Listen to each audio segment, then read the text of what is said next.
లబ్ధిదారులు తమకు మంజూరైన ఇందిరమ్మ ఇండ్ల నిర్మాణం త్వరితగిన పూర్తి చేసుకోవాలని జిల్లా కలెక్టర్ భవేష్ మిశ్రా అన్నారు. ఇక జిల్లా కలెక్టర్ భవేష్ మిశ్రా దిలావార్పూర్ మండలం సిర్గాపూర్ గ్రామంలో మౌనిక అనే లబ్ధిదారులకు మంజూరైన ఇందిరమ్మ ఇంటి నిర్మాణాన్ని పరిశీలించారు.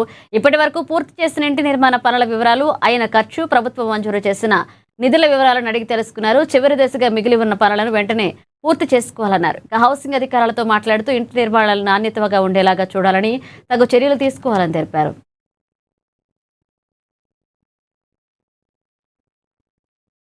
హౌస్ కట్టిన తర్వాత ఏమైనా అది కూడా ఉందా? గార్డెనింగ్ గైడ్ లైన్స్ ఏదో పదార్థం రాయాలి ఏమైనా ఉంటుందా? ఇంతకుముందు అది ఏమైనా కంపల్సరీ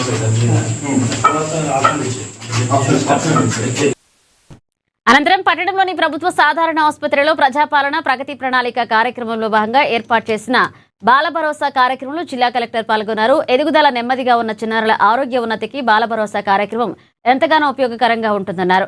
ఈ బాల భరోసా కార్యక్రమంలో భాగంగా అంగన్వాడీలతో చేరిన విద్యార్థుల ఎదుగుదల లోపాలు గుర్తించిన వారిని బాల భరోసా కేంద్రాల్లో చేర్పించడం జరుగుతుందన్నారు.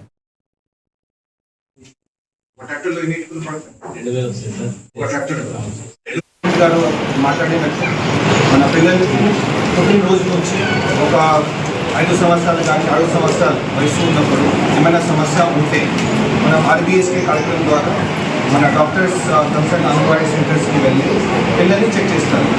దాంట్లో నాకు తెలిసిన వరకు ఒక 4D మనం మెజర్ చేస్తాం. 4 దాంట్లో డెఫిషియన్సీ ఉంటుంది, ఇంకా మిగతా 3 మనం మెజర్ చేస్తాం.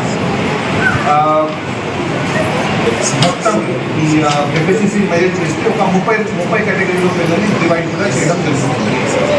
25 to 80% కేసెస్లో మనం స్టార్టింగ్ నుంచి పిల్లల మీద ధ్యానం పెడితే ఒక Tier 1, Tier 2, Tier 3 అంటే కన్సర్న్ ప్రైమరీ హెల్త్ సెంటర్లో దానికి ఉపచారం లేకపోతే మనం డిస్ట్రిక్ట్ హాస్పిటల్కి తీసుకువచ్చి ఇక్కడ ట్రీట్మెంట్ ఇస్తాము. డైస్ సెంటర్లో ఇక్కడ కూడా కాకపోతే మనం రిమ్స్ దానికి హాస్పిటల్కి రిఫర్ చేసుకోవచ్చు. రిమ్స్లో కూడా ఒకవేళ దానికి ట్రీట్మెంట్ లేకపోతే మనం హైదరాబాద్కి కూడా రిఫర్